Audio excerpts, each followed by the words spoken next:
some questions for you about driving. Yes. Okay, so how old do you have to be to drive in the U.S.? In the U.S., it is different from state to state, but most states you have to be 16 years old.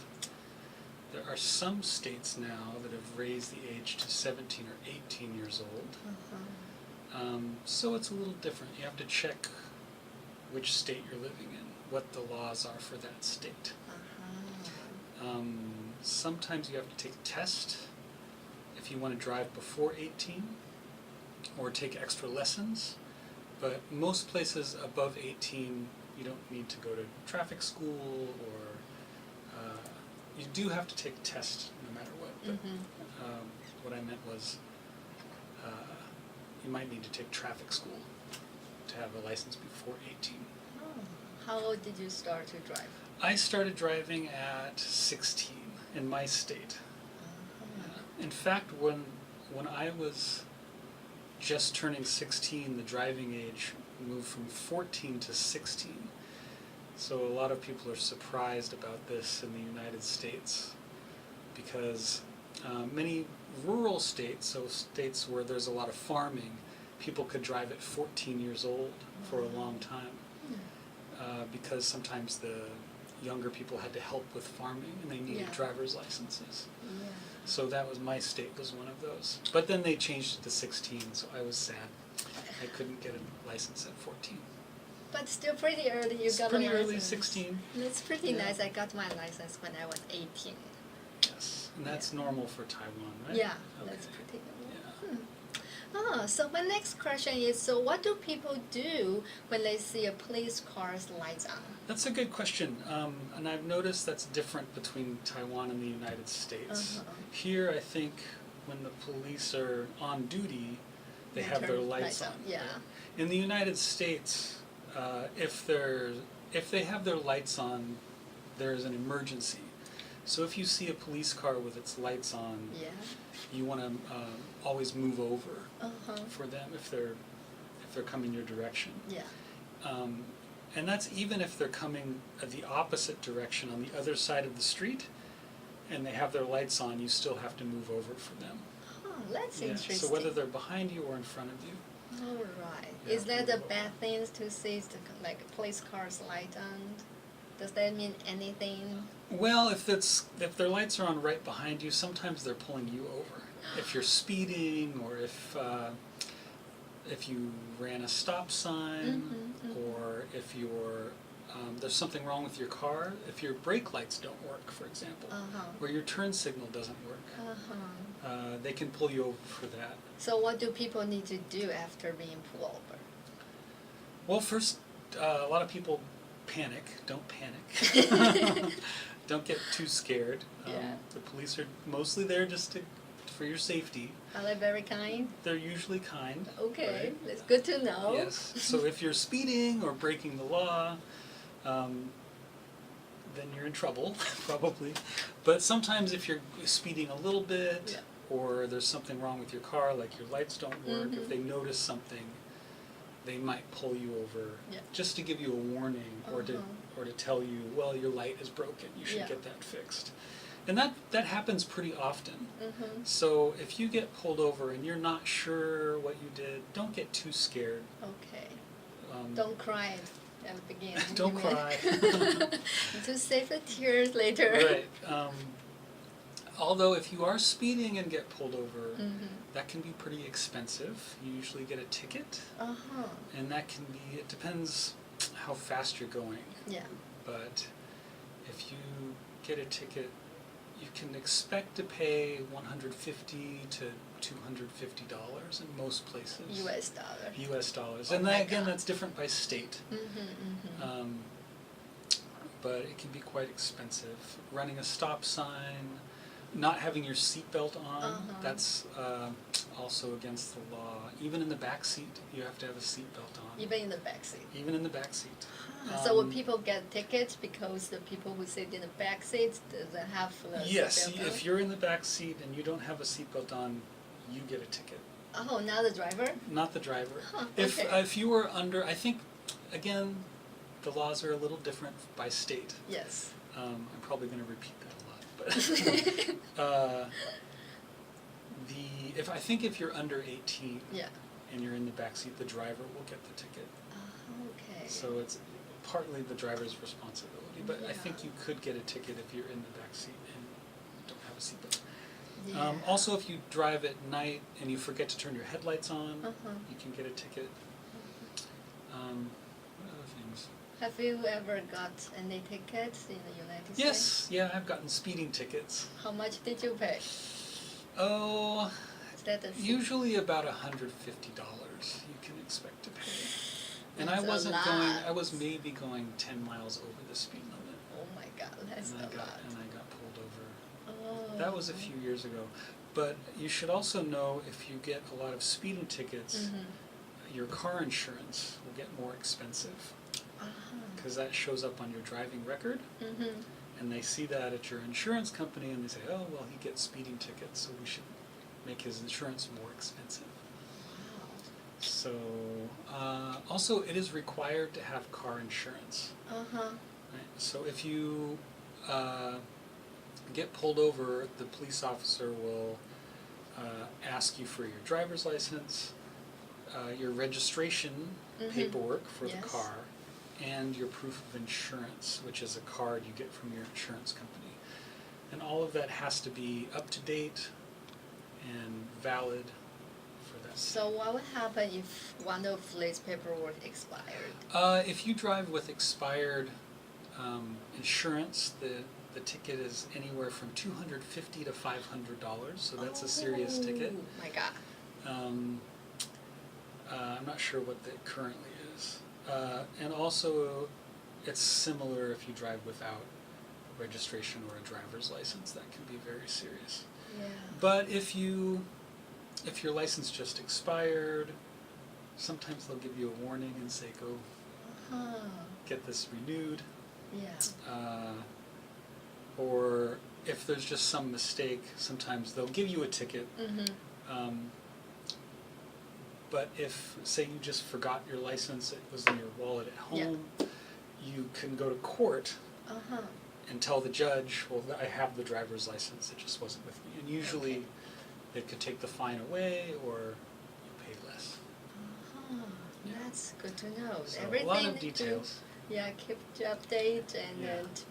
But there are a lot of laws in the United States about driving, so it's important to know what the laws are, and the laws can be different from state to state, so it's important to know the laws for your state. It's very important to follow these rules. Yes. That's nice. Okay, so I do have a next question. Is about the siren. So how about the sirens sound from the police car or an ambulance? The same as with when their lights are on. Okay, so if you hear the siren and have their lights on, usually they have both on, but sometimes only the lights. Yeah. But if there's sirens on, their lights will be on too. Okay. So with a police car, a fire truck, or an ambulance, it's always the same rule. If they're behind you, coming toward you, or in front of you coming toward you, you have to pull over, slow down and pull over to the side of the road and stop. Oh. And you should come to a complete stop. Oh, so everyone will stop and then go first. Yes, so all the cars will move over if they can. If it's a very busy street, not everybody can move all the way over, but everybody moves as far over as they can to make room for the emergency vehicles, whether it's police or the fire truck or the ambulance. This is very important to know because it's pretty different from Taiwan. Yeah, and that's an important. I've been almost ticketed. When I first got my driver's license, I didn't know that rule. And I was on a wide street and there was an ambulance coming toward me. Yeah. And I didn't pull over and stop. And a police officer pulled me over and did not give me a ticket. Lucky but you. He said, yeah. you should pull over when an ambulance comes. Oh, that's good. You learned from your lesson. Right. So, and I didn't get a ticket. That's so pretty good. That's good. So then my next question is, what do people do if they get into an accident? Oh, that's a good question. Again, it's a good idea not to panic. Most accidents that people get in are not very serious. So maybe somebody hits your bumper or you hit somebody else's bumper. The cars get a little damaged, but nobody's hurt. Yes. It's important to stop, be calm, look at the situation. When you do get out, make sure you're safe so there's no traffic coming. Yes. Most places, if you're on a freeway or a busy road, they want you to pull the cars over to the side of the road, even if they are damaged. Yeah. So you can pull like cars on the sideway before the police come? Yes, especially if you're on a busy freeway because you don't want to stop the traffic. Yes. Right. What else? Make sure nobody's injured. If someone is injured, you want to call 911 right away, so dial 911 on your phone. If it's not a serious accident, it's a better idea just to call the local police. So we call the police because 911 is a real emergency line. So if it's not a serious accident, the car is dented a little bit, you still want to call the police because they'll come and make a report.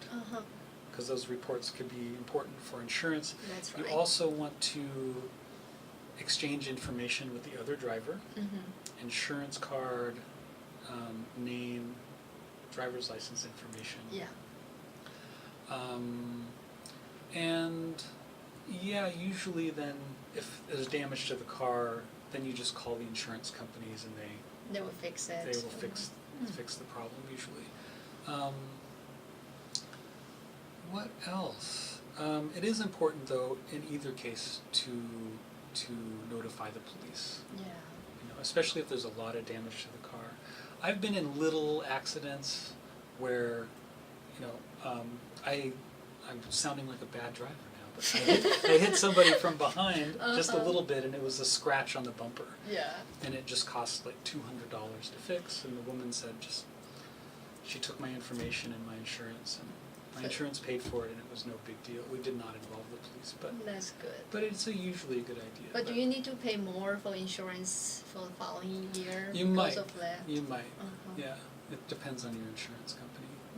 Do you need to change a new insurance company? If it's really bad. Yeah. That's good to know. Okay, so like I've heard in America a lot of wild animals on the road. That's true. So it is very common to hit a wild animal, especially in the evening. Yeah, I imagine people would worry about that.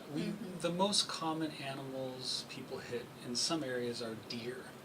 There are a lot of deer in many, many places in the United States, even very populated areas around cities.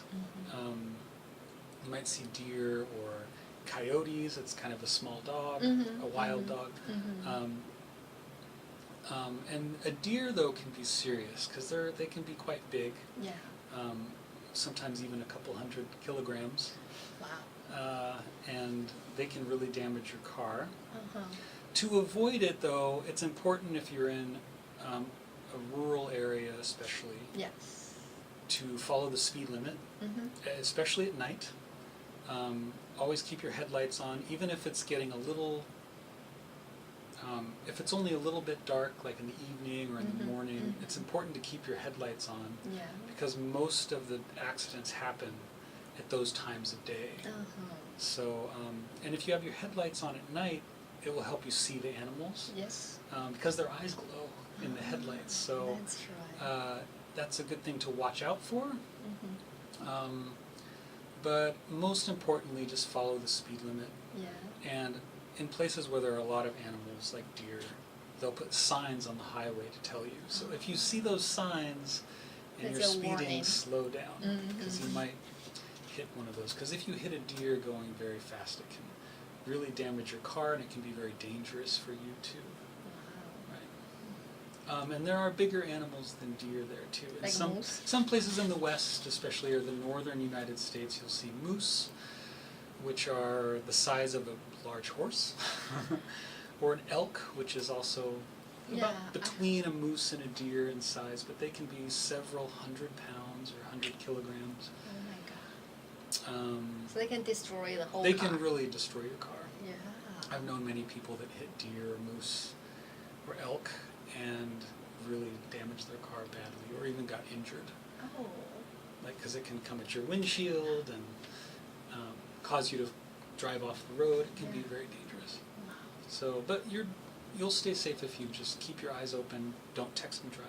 That's right. Or use your phone Mm-hmm. and follow the speed limit. Yeah. Oh, that's good to know.